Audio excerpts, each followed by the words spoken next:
pulled the turbo out to get at the injector pump underneath the, not the injector pump, the high pressure oil pump, which kind of is the injector pump, because it needs the high pressure oil to actuate the injectors. Anyway, pull off the intake stuff already, pull off the clamps for the exhaust, take off the oil feed tube here, there's a couple clamp down bolts down below, the turbo will come out, then I pull the little drain back tube and stuff that goes to the bottom of the turbo, and then the pump is right under there, so there'll be a cover and all that stuff. So we're gonna just tear down in the reservoir, or the valley here.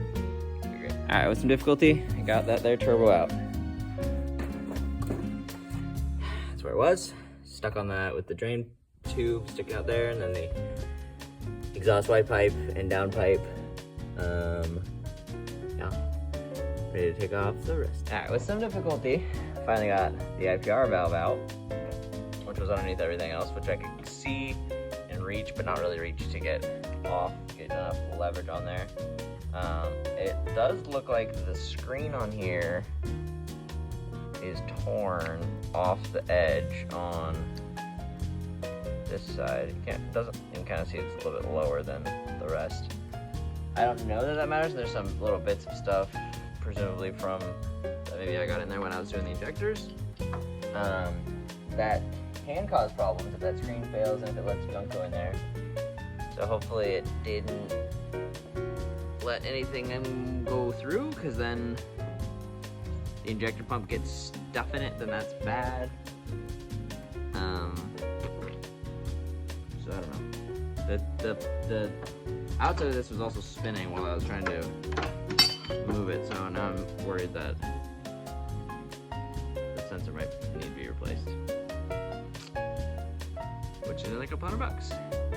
Everything's $200. We'll see. Okay, well, I got the cover for the injector pump off, and that's the injector pump right there. No, not injector pump. High pressure oil pump right down there, which I believe is fairly new. So this is probably, yeah, because I think I can see that that's the updated fitting. So this is probably pointless, and just introducing more things. But you know, this was one of the options of things that could be. So like, well. So while we're here, I'm gonna replace that fitting anyway, I guess, and the O-rings and whatnot. And yeah, I don't know if this really told me anything, but maybe we'll see. We'll see before I say anything too much. Maybe, because I think this. Let me see. This guy coming out the backside here, those two bolts down there, that is what sends oil down into the injector area. So if that fitting's failing, if that O-ring's failing, then that's dumping oil pressure too. So I will verify that those are bad, I guess. All right, got the pump over here on the table next to fiber transmission. This gear runs on the engine cam, I guess.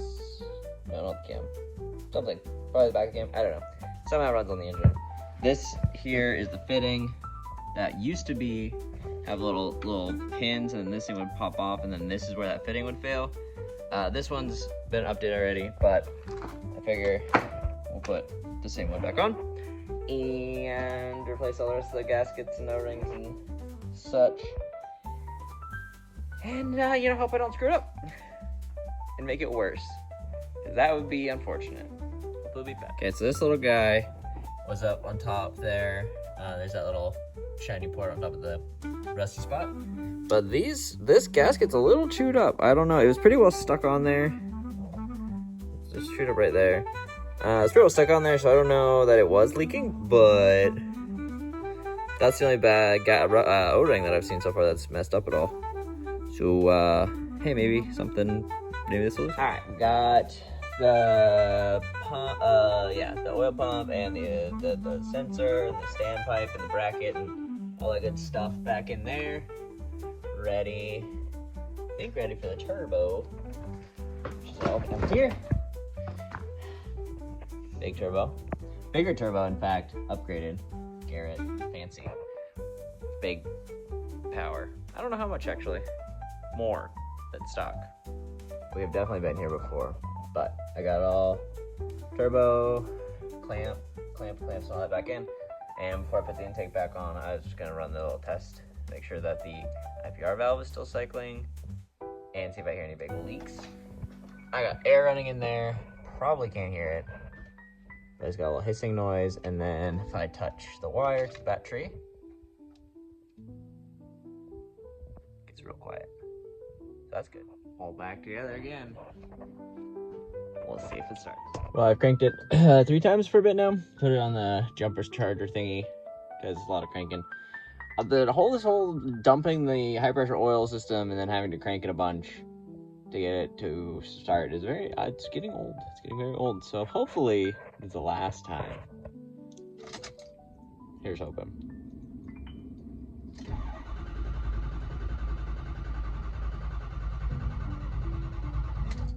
All right, after another bout of cranking, it's alive. It's running. It's not smoking. A little puff of smoke, but barely anything out there now.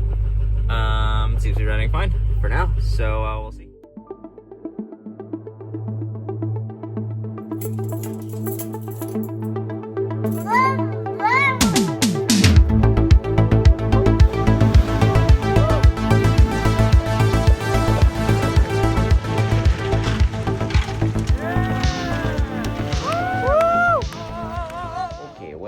I did get the truck running, moved it, and now I'm going to make it not run and steal its fuel injection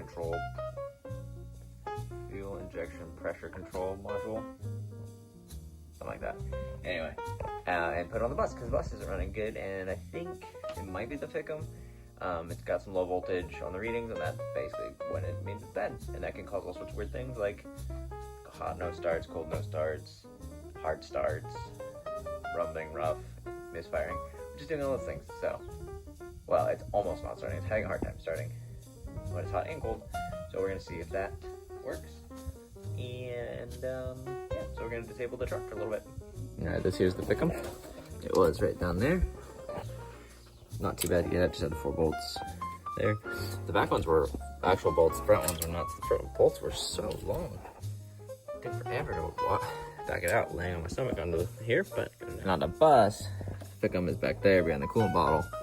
Also, different coolant bottle, but easy enough. Take it off, pull it out, swap it out, see how it goes. All right, there's the old one. This is the new one. It's easier to take the whole bracket out there because it was tight to get these back bolts in, or back bolts out. So slide it back in.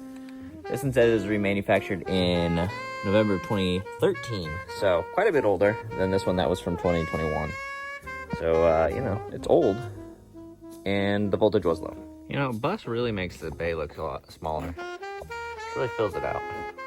Back on the bus, drove it today. Didn't really drive any different. I checked the ICP over there this morning after I'd been sitting all night to see if there was high pressure oil underneath that, because if you pop it, it should be under pressure and then some oil will ooze out, and there should be oil right at the top there. It didn't, it wasn't, so that makes me think it is indeed a high pressure oil leak. I got some fittings from the hardware store to hopefully turn the tester 90 degrees because it comes out like this, straight out, and straight out under there, puts me right into the wall. So hopefully I can, if not what I got, then I'll have to go back and get some different stuff, but hopefully I can turn it sideways, come out, point out this way, and then attach the air in there, and then do the gurgly listen test, just like it down the truck. All good in practice, great. But also it could be wiring issues, because also the brake sensor, the brake switch,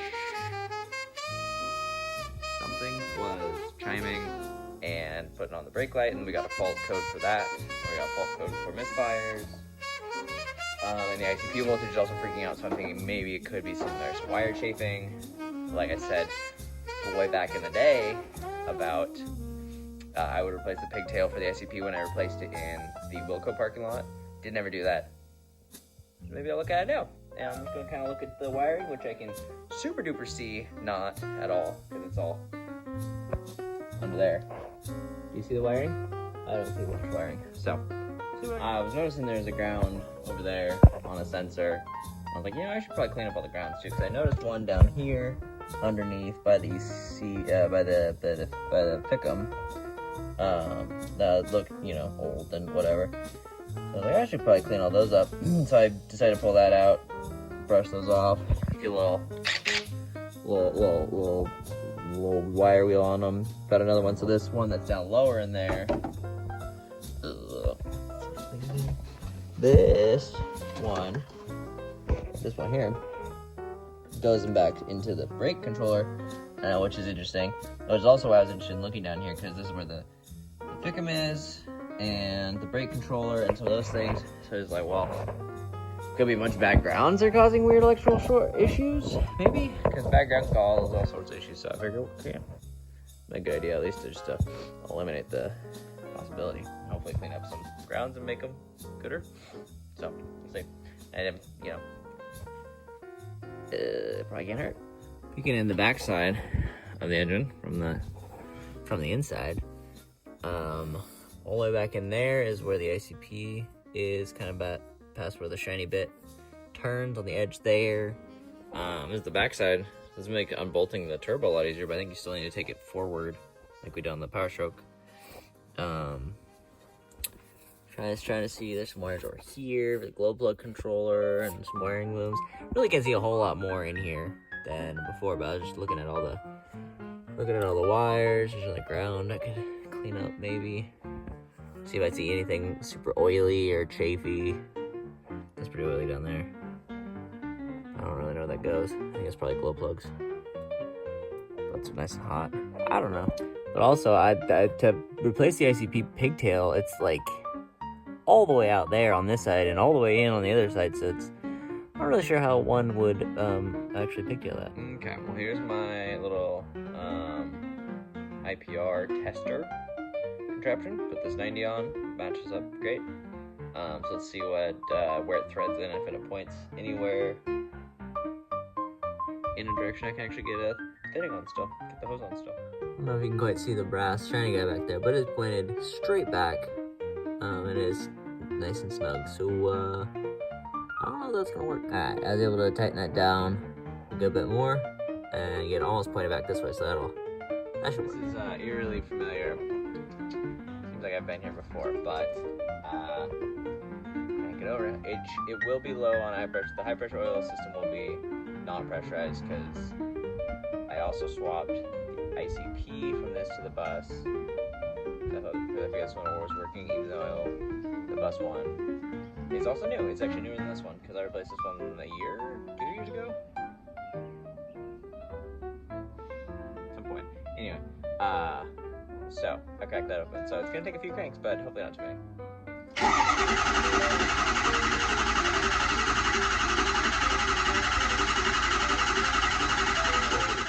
Got a new rebuilt Bosch Pickum for the Powerstrokes in general. I put the trucks into the bus, and so I put this new one in the truck because I want to keep the truck longer than the bus. So put the gooder one in the truck, I think. And then this should be ready to drive again, and I can test drive it better, because I basically drove it out of the shop just to get it out of the way so I could order on the bus, and then pulled the Pickum. I haven't really gotten any driving on it. It did start though, so hopefully it still starts. I plugged in bolts, nuts loosely on there, plugged in, got finished setting up. But as I was laying here reaching in the cracks, I did notice that back injector plug is wet, and I looked at it closer because it was wet, and 2 of the wires at least are split and cracked. So that's not doing anybody any favors. So I'm gonna look at the other ones more closely. The other ones are dry and they look okay, but I'm gonna play with them a little bit and see if I can see on that side now that I've covered them up. But that's interesting. All right, well, it looks like the Pickum did get plugged in, and it's at 48.5 to 49, so that's good. That's where it's supposed to be. Pickum voltage doesn't matter, so we'll see. I mean, it does matter, but yeah, we see that. Oh, there we go. Now we're firing. Good good Ficum voltage, Ficum ignition, looks fine. Those are the main things that we changed, so that's good. Well, it didn't take very long. It only took 2 drinks. I mean, it wasn't super drained. I didn't dump it out like I did when I did the other stuff, so